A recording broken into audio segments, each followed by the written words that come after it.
Bonjour à toutes et à tous, merci aux organisateurs. Je suis Adrien Hainaut, je suis chef de projet à l'Institut de l'économie pour le climat et j'ai le plaisir d'animer cette 7e table ronde qui se déroulera jusqu'à 16 heures et qui a pour objet la relance du rail en France.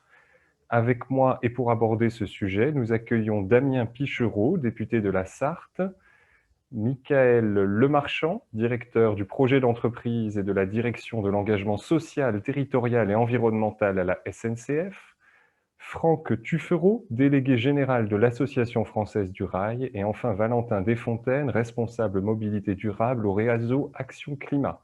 Je les remercie beaucoup d'avoir accepté notre invitation et avant de leur donner la parole, quelques mots d'introduction. En matière ferroviaire, l'urgence climatique alimente de grandes ambitions. Pour atteindre la neutralité carbone, il s'agit de doubler le nombre de voyageurs qui prennent le train plutôt que l'avion ou la voiture, et de convaincre les chargeurs d'expédier leurs marchandises par le rail.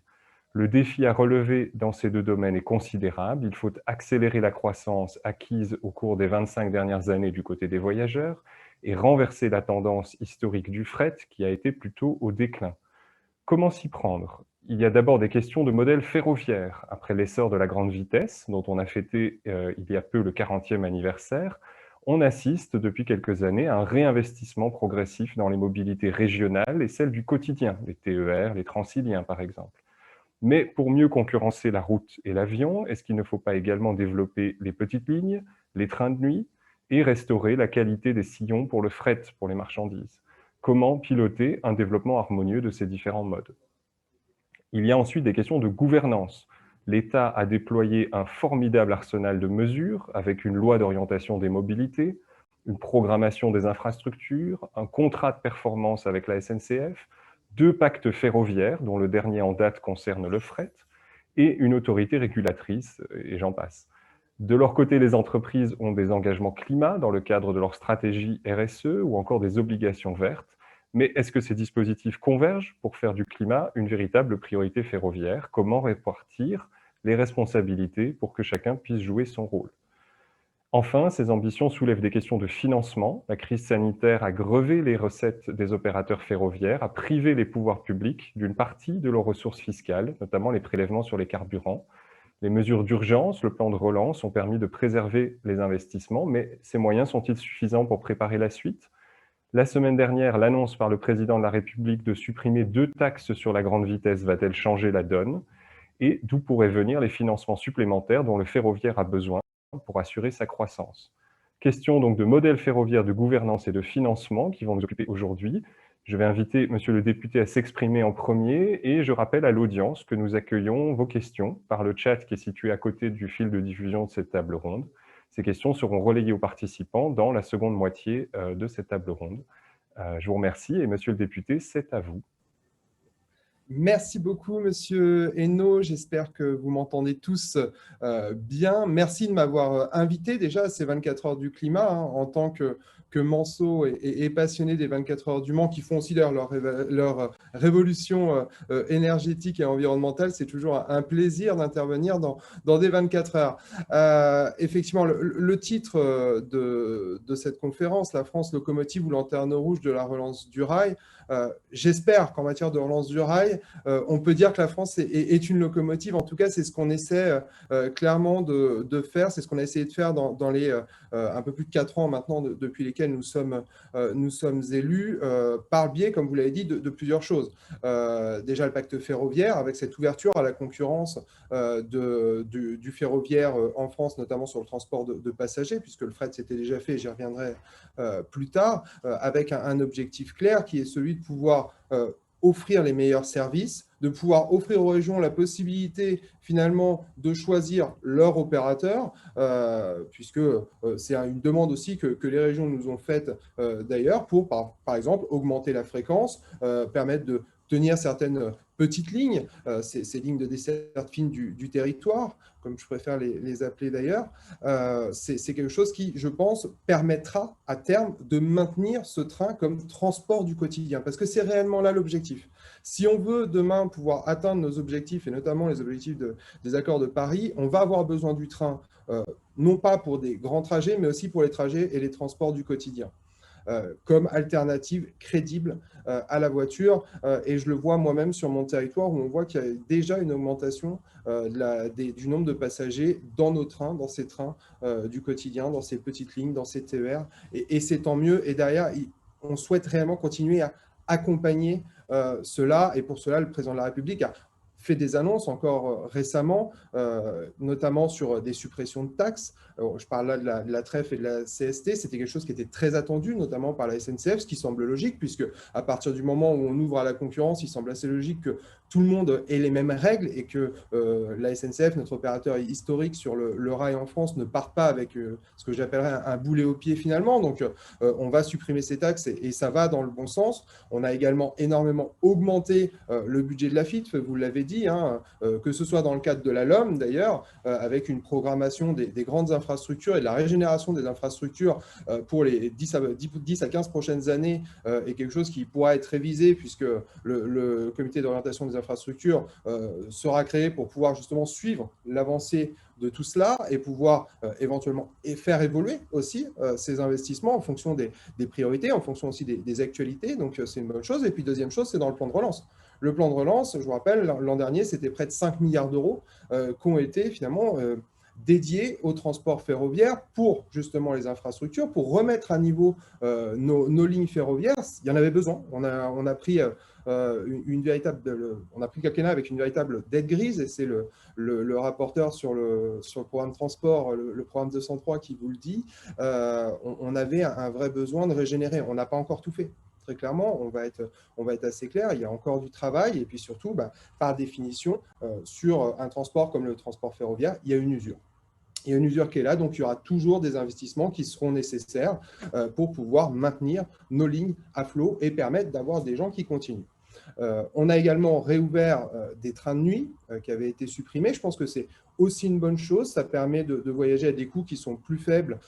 Et finalement, on voit bien qu'il y avait une vraie demande. Et les régions nous ont aussi là demandé d'intervenir pour pouvoir réouvrir ces trains de nuit. Et puis, il y a la question assez centrale de qu'est-ce qu'on va faire justement de ces dessertes fines du territoire, les petites lignes, les fameuses petites lignes. On a eu 2 rapports sur le sujet. Moi, je crois profondément qu'il faut aussi faire confiance à l'innovation.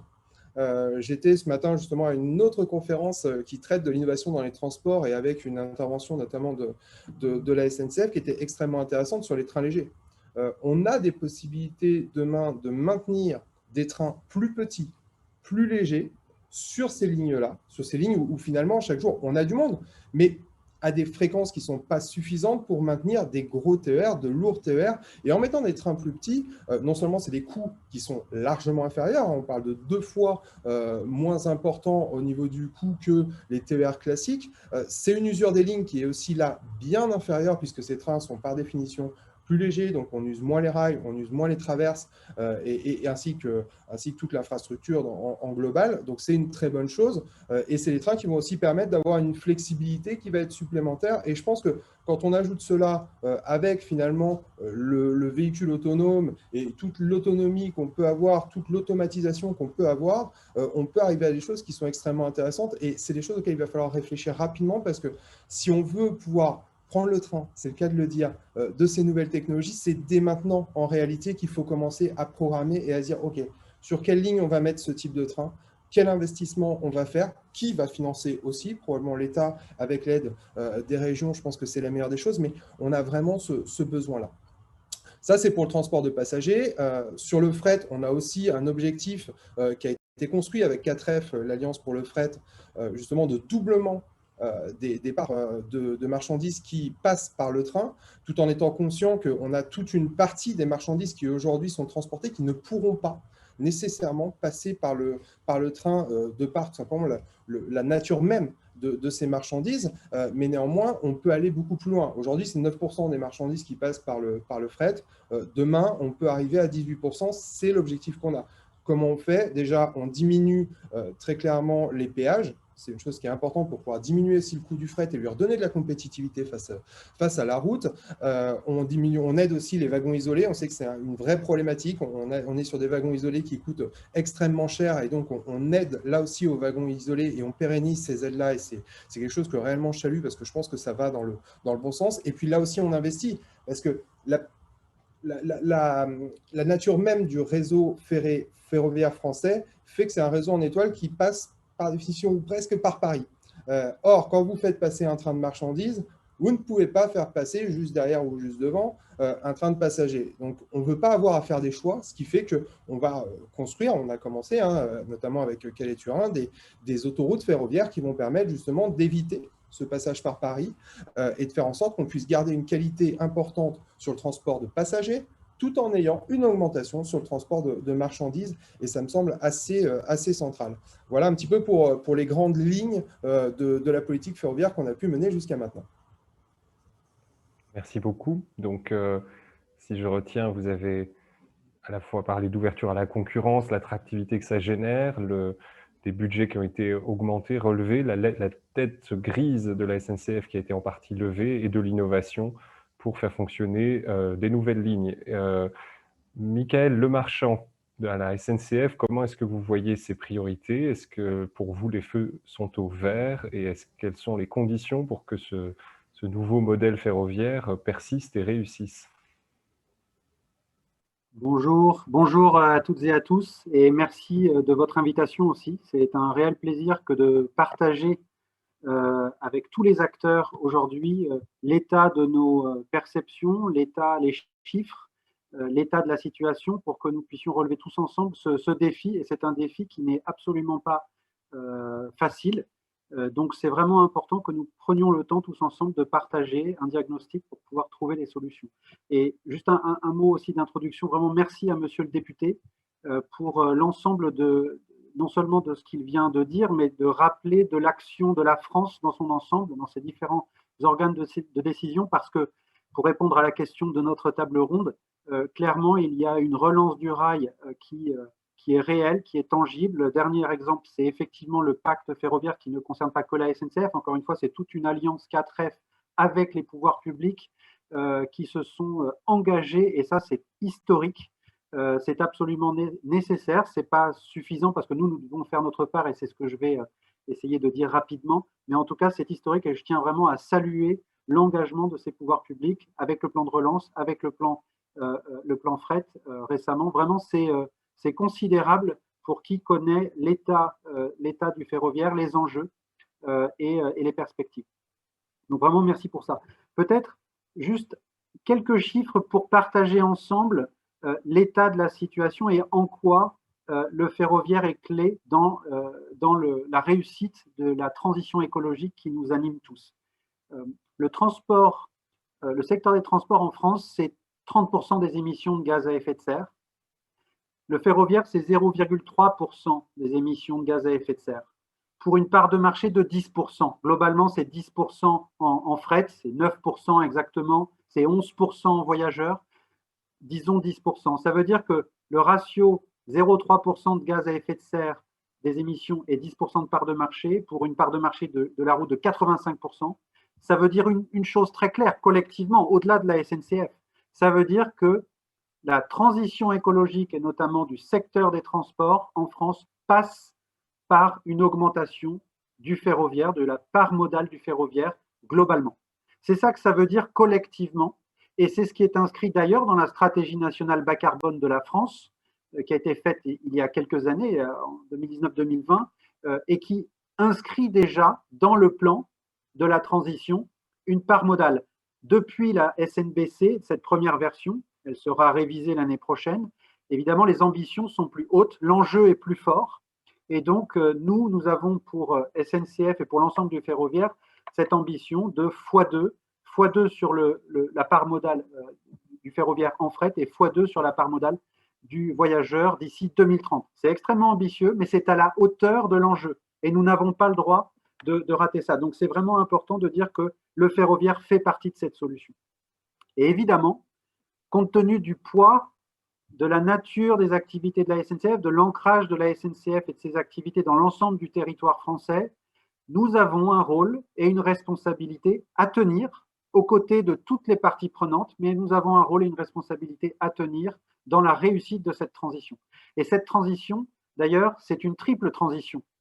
C'est une transition certes écologique, et le défi est déjà majeur, mais c'est une transition sociale qui va avec et que nous devons réussir en même temps, et une transition économique.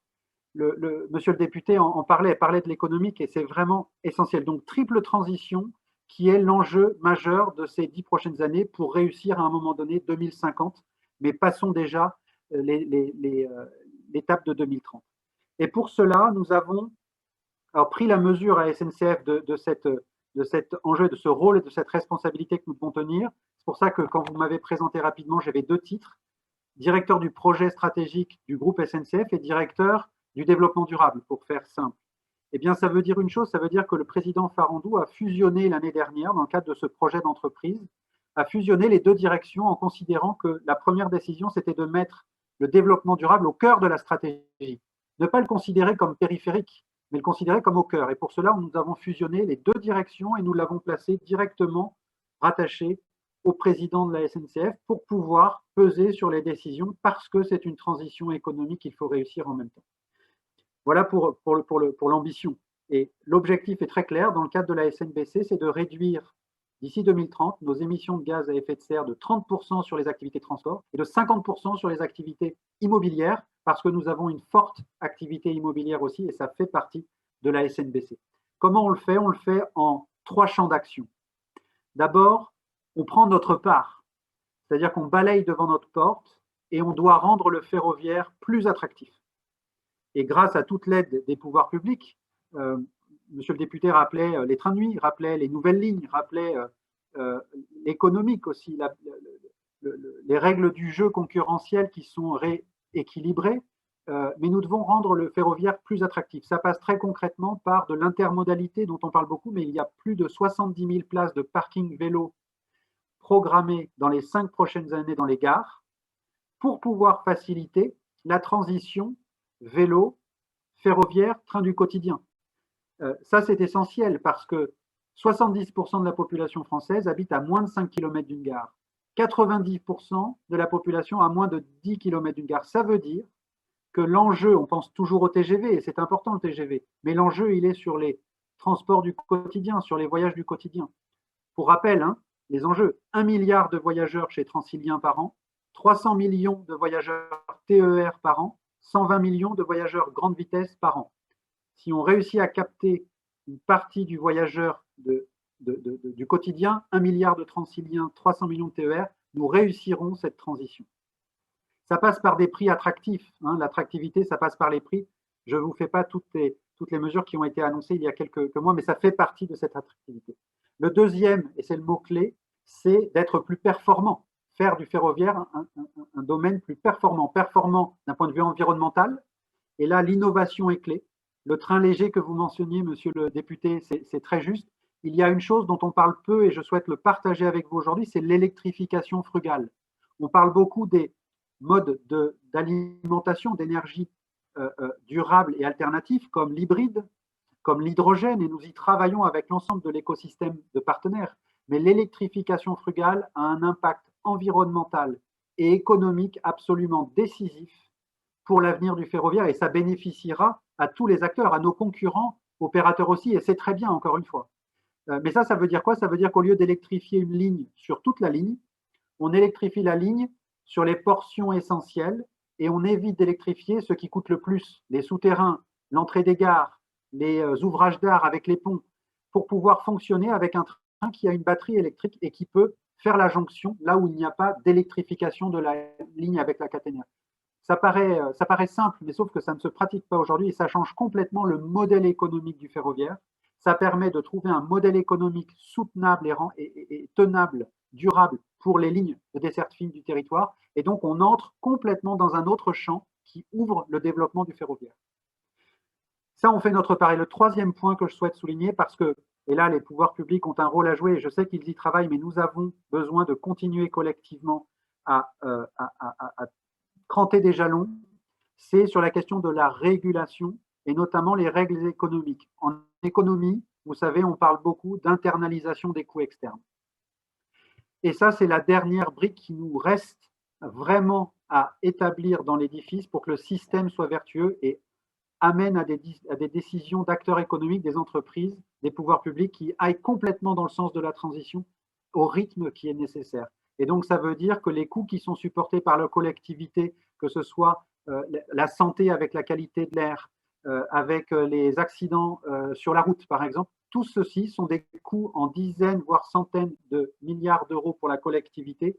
Il est important que nous en tenions compte dans les bilans économiques. Encore une fois, tout ceci à la fin, c'est de l'économie, c'est des décisions économiques d'investissement. Et si nous prenons en compte ces coûts qui sont là pour la collectivité, mais pas pour les acteurs économiques, dans les modèles, alors nous orienterons les financements là où ça a le moindre coût pour la collectivité. Et c'est comme ça que nous terminerons de nous doter de tout l'arsenal pour réussir la transition. C'est ce qu'a dit Christine Lagarde dans son discours à l'UICN lors de l'inauguration du congrès UICN il y a quelques semaines à Marseille.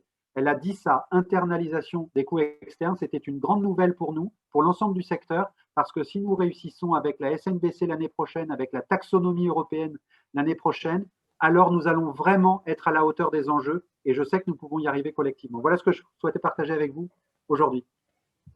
Merci beaucoup. Donc, un pilotage stratégique qui aboutit à des priorités, l'offre attractive, la performance, l'innovation du train léger, mais une brique économique, la régulation et l'internalisation des coûts externes qui est encore un vaste chantier. Alors justement, à ce sujet, Monsieur Tuffereau, donc, de l'Association française du rail, comment est-ce que les autres entreprises de ce secteur se préparent? Est-ce que, notamment sur le volet marchandises, il y a des choses à faire pour faire progresser ce mode? C'est à vous.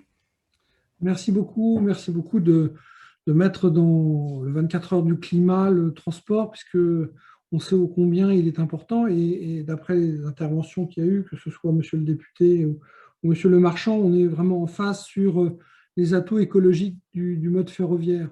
Alors, c'est vrai que l'Association française du rail représente tous les opérateurs alternatifs. Elle était néanmoins à l'origine de l'alliance 4F que monsieur le marchand a parlé, qui est le fret français ferroviaire du futur. Et donc, je vais commencer par parler un petit peu de l'ouverture à la concurrence voyageurs, parce que la France est très en retard par rapport à ses pays européens, ses voisins européens. Et je pense que dans les objectifs des concurrents et de l'ouverture à la concurrence, c'est d'abord, avoir plus d'offres. Plus d'offres, pourquoi? Parce que l'offre rend aussi le mode ferroviaire plus attractif. Et le vrai concurrent, c'est la route.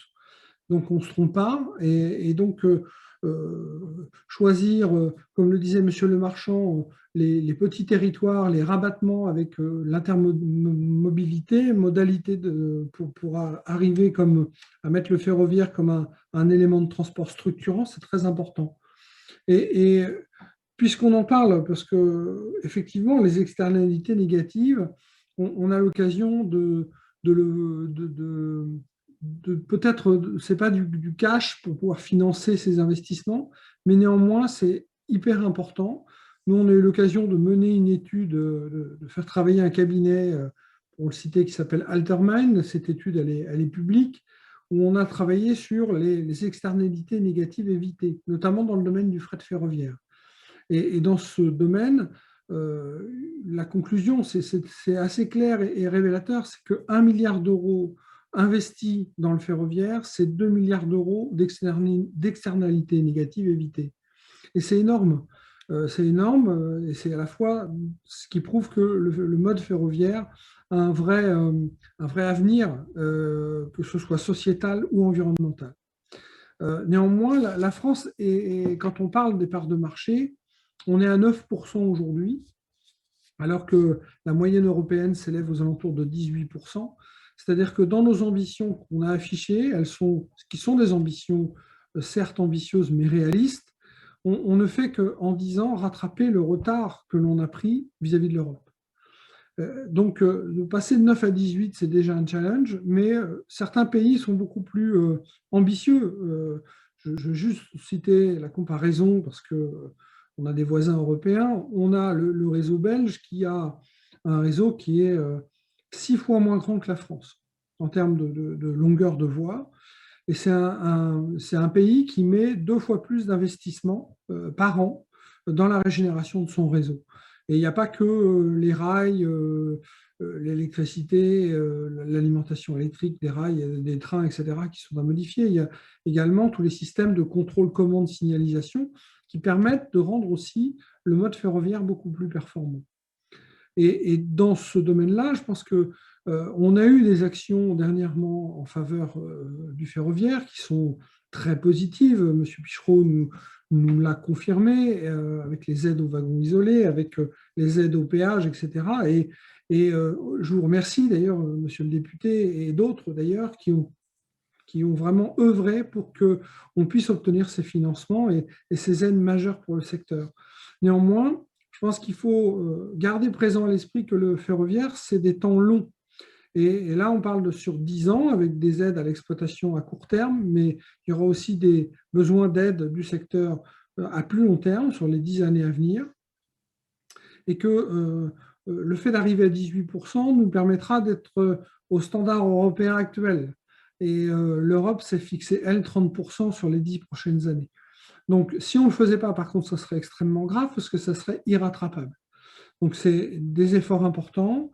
L'ouverture à la concurrence voyageurs, on sera également, puisque le concurrent est avant tout aussi un aiguillon pour l'opérateur historique. Il l'oblige à remettre en cause ses méthodes, ses façons de voir, ses acquis, et de travailler pour rendre le ferroviaire plus attractif. Parce qu'il n'y a pas que le côté environnemental, il faut aussi attirer les personnes à l'intérieur des trains, et pour les attirer, il faut qu'on ait à la fois une offre, je l'ai déjà dit, mais aussi il faut une fiabilité. Donc la fiabilité, ça passe par des sillons, c'est-à-dire des espaces-temps qui soient respectés, et notamment aux abords des grandes villes, qu'on ait pour éviter la congestion des routes, des trains qui nous amènent au cœur de la ville dans les horaires qui sont présentés. Et puis enfin, il faut des conditions de confort, d'attractivité, de sûreté qui permettent à un citoyen d'abandonner son véhicule personnel routier pour passer au mode ferroviaire. Puis enfin, comme vous l'avez dit, monsieur le marchand, dans les territoires, le modèle économique est à trouver. Les opérateurs alternatifs ont une expérience internationale et ont prouvé, dans certains cas, qu'avec des modes plus souples, avec des idées un peu innovantes et des organisations plus fluides, permettait de rouvrir des lignes qui étaient fermées, de proposer des services intermodaux pour faire du rabattement vers les petites gares. Et c'est ça qu'il nous faut aujourd'hui, demain, pour rendre ce modèle plus attractif et donc permettre à des gens de choisir le mode ferroviaire qui est bon pour la planète par rapport au mode routier aujourd'hui. Un dernier petit mot peut-être sur le fret, c'est que ces aides, certes, sont indispensables. Il y a eu un très, très gros effort de fait. On a signé avec M. le ministre des Transports un pacte ferroviaire au dernier salon du transport et de la logistique à la Porte de Versailles il y a quelques jours. C'est un moment fort parce que c'est des engagements à la fois de l'État, des opérateurs que je représente, mais également des chargeurs. Et tout cela, c'est une belle ambition. C'est une belle ambition portée par tous, portée aussi avec beaucoup de vertus écologiques. Mais néanmoins, il faudra penser que le client final, ce qu'il recherche, c'est la qualité de service. Et s'il n'y a pas la qualité de service, ce sujet risque d'être comme beaucoup d'autres plans fret que l'on a connus, et c'est surtout pas ce qu'on veut. Merci beaucoup. Alors, pour finir, Valentin Desfontaines au réseau Action Climat, on vient de parler d'une offre attractive, fiable, sûre, innovante. On a parlé du modèle économique vertueux, des pouvoirs publics engagés. Est-ce que tout ça suffit à réduire les émissions, à faire du report modal, ou est-ce qu'il nous reste du chemin à parcourir? Voilà, à vous la parole.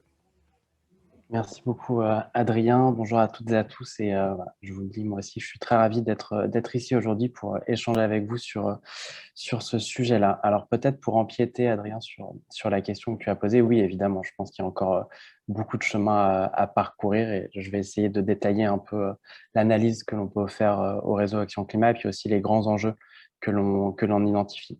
Peut-être revenir très rapidement effectivement sur au moins le double enjeu. Alors l'enjeu climatique, c'est très bien, je peux passer rapidement dessus puisque Monsieur Lemarchand l'a parfaitement résumé, à savoir un secteur des transports qui est de loin le premier secteur émetteur de gaz à effet de serre avec environ 30% des émissions de gaz à effet de serre. Je dis de loin puisque derrière, l'agriculture et l'industrie comptent pour environ respectivement 20%. Donc, on voit bien à quel point le transport domine les secteurs émetteurs.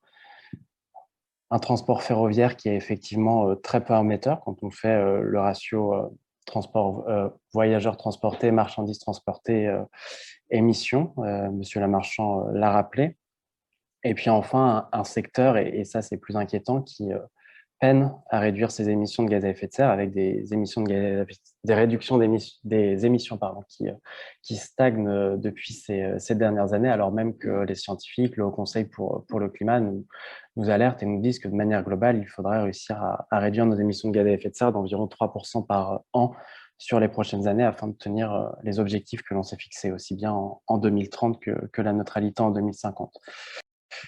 Voilà pour l'enjeu climat. Peut-être l'autre enjeu qui a été moins détaillé, que je détaille un peu plus, c'est l'enjeu social. Je pense que le contexte actuel nous le rappelle encore plus, avec notamment dans le domaine des transports, une mobilité très centrée autour de la voiture individuelle et qui est donc très vulnérable à la hausse des prix de l'énergie et en particulier à la hausse des prix du carburant. Et puis au-delà de ces phénomènes conjoncturels, effectivement, en ce moment liés à la reprise économique, mais qui ne vont cesser de se reproduire dans les années à venir, il y a aussi les effets de politique à la fois de réduction des émissions de gaz à effet de serre et puis de réduction de la pollution atmosphérique dans le domaine des transports, qui vont eux aussi avoir un impact très fort sur la mobilité et notamment la mobilité du quotidien. Et là, je pense évidemment tout de suite à la question des zones à faible émission, qui est un sujet majeur aujourd'hui, à savoir ces zones dans lesquelles la circulation des véhicules est limitée en fonction des émissions de polluants. Alors, ça concerne aujourd'hui 10 agglomérations, mais 10 grandes agglomérations, donc déjà un certain nombre de Français et de Françaises. Et puis, dans les années à venir, à horizon 2025, eh bien, ça concernera toutes les villes de plus de 150 000 habitants.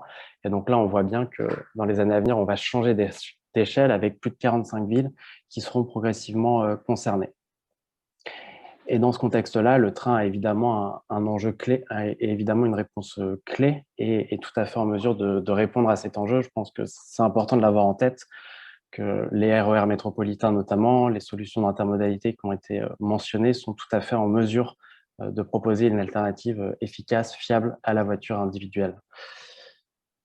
Alors, une fois qu'on a fait ce constat-là, et je pense qu'on est tous d'accord autour de la table pour considérer que oui, le transport ferroviaire, c'est certainement peut-être même l'enjeu de la décennie, j'ai envie de dire, en termes de mobilité, comment est-ce qu'on relève ce défi? Alors, la prise de conscience, j'ai le sentiment que effectivement on y est. En revanche, ensuite, et je pense que c'est un point essentiel, il s'agit de bien intégrer, de bien inscrire ces objectifs climatiques et de les décliner ensuite dans les politiques publiques et notamment dans les politiques de programmation. Et ça a aussi été mentionné, la stratégie nationale bas carbone, qui est donc le document de référence de la France qui doit permettre de guider l'action française en vue de la réduction des émissions de gaz à effet de serre à horizon 2030 et puis en vue de la neutralité carbone à horizon 2050. Elle prévoit une trajectoire pour le ferroviaire qui en fait pleinement partie. Donc, elle prévoit d'augmenter de 27% la part modale du transport ferroviaire de voyageurs d'ici à 2030 et puis à horizon 2050 de l'augmenter de près de 80%, de 79%. C'est très bien. En revanche, et c'est peut-être là le point sur lequel il faut insister, le problème, et notamment dans le domaine des infrastructures, c'est que les investissements ne sont pas toujours pour le moment évalués à l'aune de cet objectif. Je pense notamment aux contrats de performance entre l'État et SNCF Réseau, ou bien encore aux contrats de performance État-région, qui demeurent insuffisamment discutés à l'aune de ces objectifs climatiques, de ces trajectoires d'augmentation de la part modale. Ça, c'est peut-être le constat, le constat, oui. Et qu'aujourd'hui, malheureusement, les investissements, même s'ils sont en progression, ils sont encore insuffisamment alignés sur cet objectif. Peut-être pour détailler vraiment en 2 mots ce constat de manque d'alignement ou d'efforts à produire supplémentaires, revenir très rapidement sur quelques enjeux clés, notamment la question du plan de relance qui avait été mentionné et qui évidemment, a été vital, essentiel pour permettre au secteur ferroviaire de survivre aux travaux qui étaient programmés d'être faits dans un contexte de crise sanitaire avec un effondrement du trafic ferroviaire et donc des recettes. Tout le monde connaît l'histoire autour de cette table. Ce plan de relance, il a été essentiel. En revanche, plan de relance me semble un peu exagéré et je parlerai plutôt de plan de soutien puisque l'essentiel des investissements sont en fait une recapitalisation de SNCF Réseau qui a permis donc de maintenir l'existant. Le volet relance est plus mince puisqu'en fait, si on regarde un peu et on regarde la part soutien, la part relance, on est à un équilibre de 4 milliards 1 côté relance versus environ 600 millions d'euros sur, je me suis trompé, 4 milliards 1 sur le soutien et 600 millions sur la relance partagée entre le fret, les trains de nuit et les petites lignes. Et puis peut-être, et ça a été soulevé par l'intervenant précédent, on est sur un plan de relance qui est limité à un horizon de 2 ans, alors même que le transport ferroviaire, c'est évidemment des temps longs et c'est des temps au moins à horizon de 10 ans. Je prends en comparaison, par exemple, ce qui peut se faire outre-Rhin avec une ambition similaire, doubler le trafic ferroviaire à horizon 2030 et un plan d'investissement calibré à horizon 10 ans. Je pense que c'est les échelles de temps à laquelle il faudrait raisonner pour pouvoir véritablement atteindre ces objectifs-là. Sur le transport du quotidien, je l'ai mentionné, je ne m'attarde pas plus dessus, mais à mon avis, un enjeu essentiel et qui malheureusement est encore insuffisamment traité, c'est la question des aéroports métropolitains, qui sont vraiment un élément central si on veut répondre notamment à l'enjeu des zones à faible émission. Alors, il y a évidemment des projets qui avancent sur les territoires concernant les aéroports métropolitains. Je pense par exemple à Toulouse ou bien aux travaux qui sont en ce moment menés à Rennes.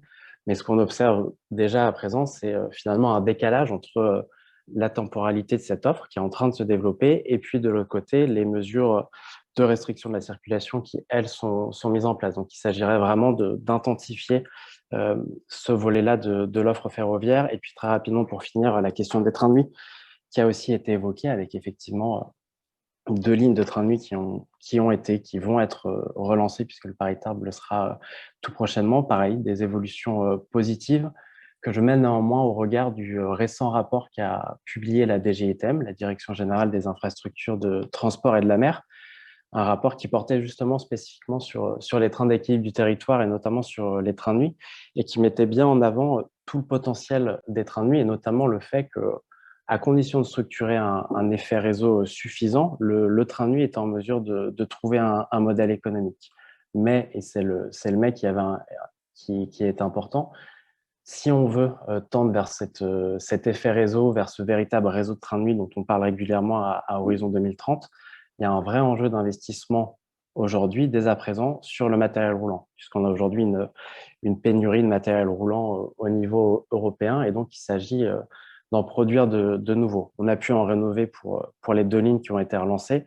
C'est quelque chose qu'on ne va pas pouvoir dupliquer sur beaucoup d'autres lignes, et donc il y a un vrai enjeu de penser du matériel neuf qui répond aussi aux attentes des voyageurs à présent.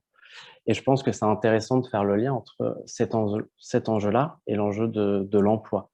On a en France Alstom, qui est un des premiers fabricants de matériel ferroviaire dans le monde, le deuxième même.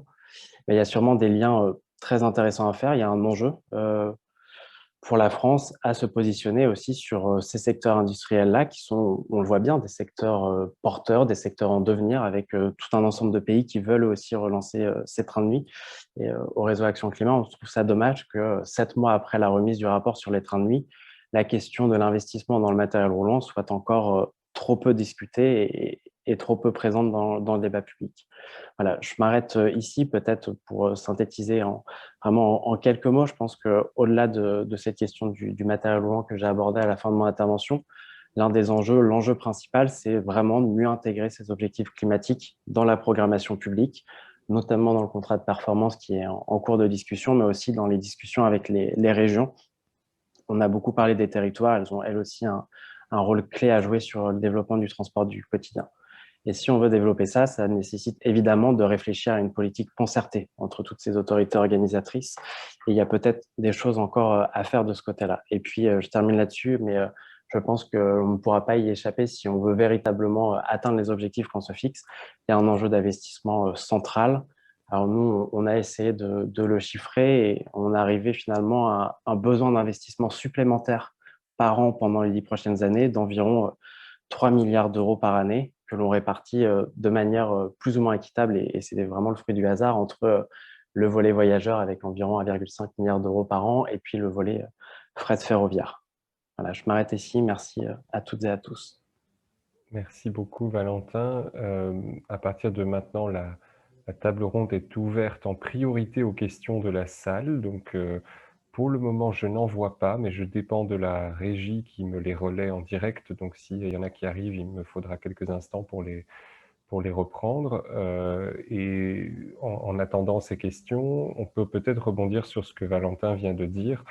Moi, je trouve intéressant cette question de l'inscription de l'objectif climat dans les documents de programmation publique. Et donc, pour ça, je me tourne vers monsieur le député. Est-ce que quand vous travaillez sur les budgets, sur les lois d'orientation en matière de mobilité, vous arrivez à intégrer les besoins climatiques à différents niveaux? Est-ce que vous avez une idée claire de combien il faut pour réussir ce pari sur le climat? Et est-ce que vous pensez que le gouvernement, les pouvoirs publics en général ont les bons points de repère, ou est-ce qu'on peut encore améliorer ce signal entre les différents documents stratégiques et cadres d'intervention? Effectivement, hein, j'entends bien ce que dit Monsieur Desfontaines.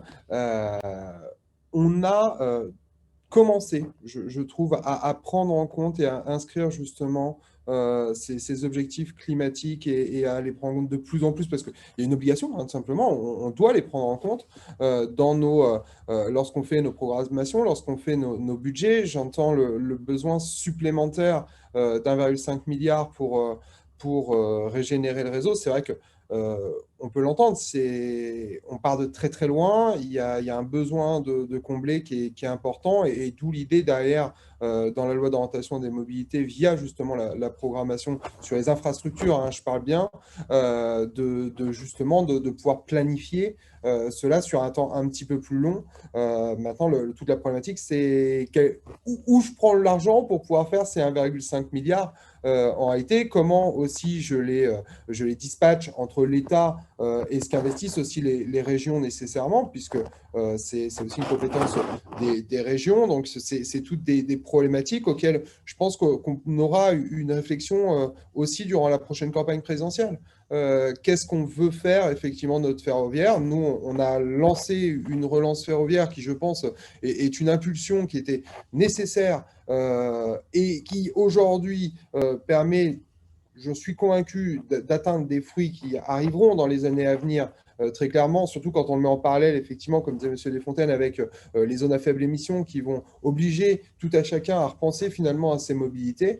Donc, c'est vraiment un tout, une globalité. Mais sur la partie investissement, sur la partie matériel roulant, effectivement, je vous retrouve tout à fait, qu'on parle d'ailleurs de passagers, mais aussi de transport de marchandises, où on a besoin également de matériel roulant de qualité et également de matériel pour charger et décharger, qui nous permettent là aussi de gagner en rapidité, parce que c'est le nerf de la guerre finalement, c'est comment je fais en sorte, dans une concurrence qui est réellement centrale avec la route finalement et avec le transport routier de marchandises, qu'on doit dire parallèlement, parce que comme je dis, on ne pourra pas tout mettre sur le rail, mais sur lequel on a une vraie concurrence sur certaines marchandises qui pourraient passer justement par le fret ferroviaire.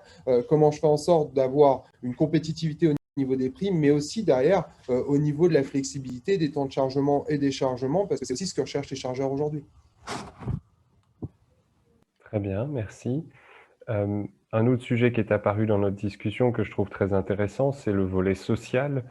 Et on peut se poser la question aujourd'hui dans des termes un peu contrastés entre des territoires métropolitains qui ont la chance d'être très bien desservis par le rail et puis des territoires plus périphériques où on a l'impression que les petites lignes ou les lignes de desserte fine sont irrémédiablement ou inexorablement en déclin.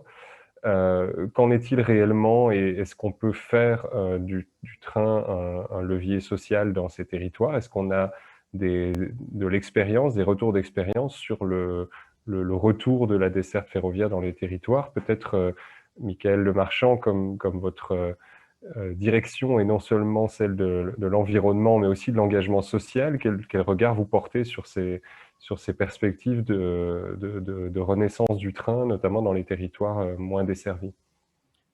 Ouais, il y a deux volets au social ici. C'est permettre par des transports, notamment des transports collectifs, de maintenir de la vie, une population dans des zones rurales qui ne soient pas déclassées, qui ne soient pas détachées des autres territoires et du pays parce que nous formons un tout. Et il ne faut pas être démagogique, c'est-à-dire que le sujet de faire rouler des trains vides est un sujet qui n'est pas tabou parce que ça a un coût pour la collectivité. Et ça a un coût non seulement pour la collectivité, mais ça a un coût pour l'entreprise SNCF quand c'est la SNCF, mais ce serait vrai pour nos concurrents qui, à un moment donné, doivent aussi assurer la pérennité de leur entreprise. C'est leur première responsabilité. Et donc, c'est important qu'on pense à l'impact global et à la responsabilité, la durabilité de ce que l'on fait. Et c'est vrai en matière économique, en matière sociale, en matière environnementale. Ce que je disais tout à l'heure, c'est essentiel, c'est-à-dire qu'avec l'innovation, avec de nouvelles façons d'exploiter ou de concevoir des offres multimodales, notamment ferroviaires, avec des trains légers, monsieur le député en parlait, mais l'électrification frugale, de nouveaux modes d'alimentation électrique, alors nous abaissons les coûts et ça rend possible ce qui hier n'était pas possible ou alors coûteux pour la collectivité ou l'entreprise et donc pas durable. Donc ça, c'est important. Et encore une fois, on ouvre un champ. Ensuite, il y a une importance fondamentale, c'est l'impact que l'on a sur l'emploi. La SNCF, les activités ferroviaires, c'est 140 000 emplois en France en direct, mais c'est le double, c'est 294 000 emplois indirects en France. En fonction de comment nous exploitons, en fonction de comment nous achetons auprès de nos fournisseurs, en fonction de… Nous avons une politique pour faire travailler des TPE et des PME en local. Ça, c'est un impact direct sur l'emploi au travers de ce que nous faisons au-delà du train. Et donc ça, c'est un impact social. Mais je reviens encore une fois sur ce que disait monsieur le député avec les 1,5 milliard et 1,5 milliard, qui paye. En fait, le vrai sujet, c'est à un moment donné, c'est effectivement qui paye. Aujourd'hui, c'est un coût pour la collectivité quand il y a des maladies chroniques à cause de la qualité de l'air, à cause du bruit. On sait ça, c'est chiffré. Eh bien, ça, c'est la collectivité qui paye. Eh bien, si nous prenions une partie de cet argent parce qu'on n'en a pas besoin, parce qu'il y a moins de malades chroniques, de maladies chroniques, alors c'est de l'argent que l'on peut investir dans des modes, encore une fois, qui sont plus respectueux de l'environnement, qui sont bons socialement, qui sont bons pour la cohésion territoriale. Il y a juste un truc, il ne faut pas se raconter d'histoire. Ce n'est pas les mêmes personnes qui payent pour l'instant, donc on ne prend pas les bonnes décisions, et ce n'est pas la même temporalité. Il faudrait investir ici et maintenant, vous le disiez, M. Desfontaines le disait, pendant chaque année 3 milliards pendant 10 ans, pour des bénéfices qui sont doubles, mais qui ne sont que plus tard, puisqu'évidemment les maladies chroniques ne se développent que plus tard. C'est ça le vrai sujet, il ne faut pas se raconter d'histoire. Et c'est pour ça que je parle d'internalisation des coûts externes, parce qu'à la fin, on prend des décisions qui vont dans le bon sens si économiquement, on a la même façon de lire les bilans économiques des projets et des investissements. C'est vrai pour le pouvoir public, mais c'est vrai pour les entreprises publiques ou privées, c'est vrai pour tout le monde. Et c'est vraiment pour ça que c'est absolument essentiel d'internaliser les coûts externes, de commencer. On commence par le carbone, mais c'est vrai pour la qualité de l'air. Très bien. Alors justement, à ce sujet-là, c'est une question qui est ouverte. Je vois que Valentin peut-être a quelque chose à rajouter directement là-dessus, puis sinon j'aurais oui, une relance. Non, bien sûr. Je veux bien simplement réagir à ce que disait monsieur Lemarchand sur le vrai sujet à faire rouler des trains vides, qui est effectivement, à mon avis, un vrai sujet. Et je pense que à ce propos, il y a une vraie question à avoir sur le cadencement et l'offre de trains. J'ai en tête une étude qu'avait réalisée la région Normandie, qui mettait bien en avant le fait qu'il y avait en fait uniquement 30% des déplacements qui étaient réalisés aux périodes de pointe. Et malheureusement aujourd'hui, et ça c'est un sujet qui convient essentiellement de traiter avec les régions, on a une offre de train qui est très concentrée sur les heures de pointe, donc globalement entre 7h et 9h du matin, et puis en fin de journée entre 17 et 19h. Ce qui laisse en fait peu de possibilités peu de flexibilité si on veut rentrer plus tôt, partir plus tôt pour s'adapter à tous les aléas du quotidien. Et il y a à mon avis un vrai sujet là-dessus, parce que on le sait, ce qui coûte le plus cher, c'est de mettre un train sur les rails. C'est le premier train qu'on met sur les rails. Le fait d'entretenir les voies, le fait d'entretenir les passages à niveau, le fait de rémunérer du personnel de quai, c'est finalement tout ça qui coûte cher. Et ensuite, le fait de mettre des trains supplémentaires ne fait que diviser le coût unitaire de départ. Donc, il y a à mon avis quelque chose à réfléchir de ce côté-là. Et puis, il y a aussi évidemment un vrai enjeu sur l'état du réseau, hein. Je pense qu'on a tous en tête le rapport Philiso qui dressait le constat de l'état de ce réseau de petites lignes. Et pour donner peut-être un exemple que je trouvais extrêmement parlant, on n'est pas sur des petites lignes, ou en tout cas on est sur des lignes qui rejoignent deux grandes agglomérations. On a aujourd'hui plus de liaison entre Clermont-Ferrand et Saint-Étienne. On parle de villes qui font toutes les deux plus de 300 000 habitants. Et cette ligne-là, elle était fermée faute d'entretien. Donc, à mon avis, on a quand même encore du pain sur la planche de ce côté-là. Et puis, sur le qui paie, simplement pour réagir très vite, je rejoins à 3000% cette question de l'internalisation des coûts externes, bien évidemment. Je rajouterais à ça qu'il faut peut-être changer de lunettes et pas voir l'investissement dans le ferroviaire comme une dépense. Vous l'avez rappelé, la SNCF, c'est 130 000 personnes directement. Il me semble même qu'il y en a à peu près 250 000 en plus quand on regarde l'externalisation, toute la chaîne de valeur. Donc, investir dans le transport ferroviaire, c'est aussi évidemment investir dans l'emploi. Et je reviens à la question du matériel roulant. Typiquement, le matériel roulant, je pense, et oui, c'est un sujet industriel majeur, et oui, c'est possible de créer de l'emploi industriel en France en investissement dans le ferroviaire et dans le matériel roulant. Merci. Et pour ne pas que cette question ne soit adressée qu'à l'opérateur historique, si je puis dire, qu'à la SNCF, est-ce que du côté de M. Tuffereau, sur la question justement d'une offre renforcée à destination des territoires, à destination des publics qu'on essaie de faire venir vers le train, est-ce que les entreprises alternatives que vous représentez sont sur le créneau dans leurs discussions avec les régulateurs, avec les régions notamment? Voilà, est-ce que ça fait partie des aspects de vos travaux que vous vous apprêtez à développer? Alors oui, sur le transport de voyageurs, certains opérateurs réfléchissent à répondre à l'appel d'offres régional qui est un cahier des charges bien précis. Après, on a d'autres acteurs qui aujourd'hui émergent un peu, qui ont peut-être des offres un petit peu plus décalées. Je pense à Railcoop, par exemple, qui va aller rechercher des lignes qui étaient un peu délaissées, des relations un peu transversales qui sont un petit peu en parallèle du mode TGV. Et ça va être intéressant de voir ça dans les années à venir, de savoir s'il y a une vraie attractivité et un retour sur le ferroviaire, sachant que je pense qu'il y a un vrai sujet, puisque, rappelez-vous, les cars Macron avec les cars longue distance ont eu un succès certain en France. Donc, ces relations longue distance, on est quand même dans le domaine de pertinence du transport ferroviaire. Après, pour répondre un petit peu plus sur le financement, parce que c'est vrai que moi, j'ai connu quelques années, beaucoup d'années où on a opposé un peu les modes, en disant, voilà, le ferroviaire, bah oui, ça coûte cher, certes, ça pollue moins, mais alors à ce moment-là, on va essayer de trouver un financement du pollueur-payeur. Alors, on allait chercher peut-être de l'argent vers le mode routier pour le rebasculer dans le mode ferroviaire, avec le succès qu'on connaît, hein. Donc, c'est difficile.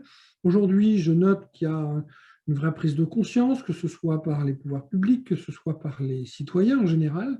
Mais c'est vrai que de faire du mode plus propre, du mode vertueux, ça va coûter un peu d'argent. Alors, quand on parle d'externalités négatives, on est tous d'accord, monsieur le marchand, vous avez raison. Vous avez raison, si on investit, on va payer moins. Mais quand vous parlez de ça à un décideur politique, les externalités négatives évitées, c'est de l'argent virtuel. Ce n'est pas du cash qu'on est capable de mettre dans de l'investissement. Donc, ne nous voilons pas la face, quand on n'a pas cet argent-là, on ne peut pas le dépenser. Donc, c'est un vrai changement de stratégie et d'aller justement regarder attentivement les externalités négatives, ce qu'on pourra éviter de payer demain pour investir aujourd'hui. Et c'est vrai que comme les temps sont longs, les décideurs sont peut-être moins dans le temps long que le ferroviaire ne l'est. Alors, donc, c'est une vraie volonté, je dirais, sociétale qui doit pousser un peu ces actions. Et puis, je fais confiance aussi au service de Bercy et à l'imagination des opérateurs de Bercy pour aller chercher une fiscalité dédiée s'il y en a besoin d'une.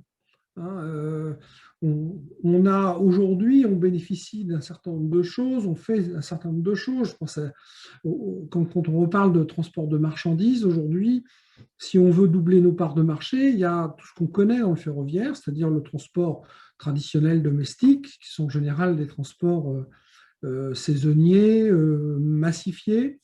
Et puis, on a les transports de longue distance, qui est souvent un transport européen, entre les grands ports maritimes et puis les extrémités de l'Europe. Et le ferroviaire a toute sa pertinence, hein, sur des trajets longs et massifiés. Néanmoins, on a tout un secteur économique qui se développe, qu'il va falloir aller rechercher, qui sont les plateformes logistiques, etc. Tout le monde apprécie aujourd'hui d'avoir un produit qui vient du bout du monde, qui arrive chez soi quelques jours après, pour quelques centimes d'euros ou quelques centaines de dizaines d'euros. Donc, est-ce que la prise de conscience collective pour le climat, elle n'est pas là? C'est-à-dire trouver le financement sur des choses du quotidien qui sont quelque part une fiscalité un peu indolore, de quelques centimes d'euros pour chaque colis livré à son domicile, et qui permettent de financer des vraies infrastructures, des choses qui seront bonnes pour la planète demain. Donc, l'opposition des modes est une mauvaise chose. Par contre, ces externalités négatives vont en parler. C'est très important, c'est même essentiel. Mais ça reste quand même de l'argent virtuel. Et c'est difficile pour les pouvoirs publics ou les décideurs de dépenser de l'argent qu'ils n'ont pas. Merci beaucoup. Alors, comme nous approchons de la fin du temps qui nous est imparti, je vais prendre le temps de remercier nos intervenants qui ont participé à cette table ronde et qui ont échangé tous ensemble sur ce sujet. Et pour ceux qui suivent le marathon des 24 heures du climat, je leur annonce déjà le goût de la session suivante qui portera sur le trafic aérien pour savoir si sa croissance est compatible avec nos ambitions climatiques. Donc on sera toujours dans les modes de transport, mais cette fois chez des modes nettement plus émetteurs que ceux dont on a parlé aujourd'hui. Voilà, donc je m'apprête à conclure et à rendre la main à la régie pour la fin de cet événement. Et je remercie bien sûr tout l'auditoire qui a participé à cette table ronde. Un grand merci et puis bonne fin de journée à tous. Merci. Merci, bonne journée.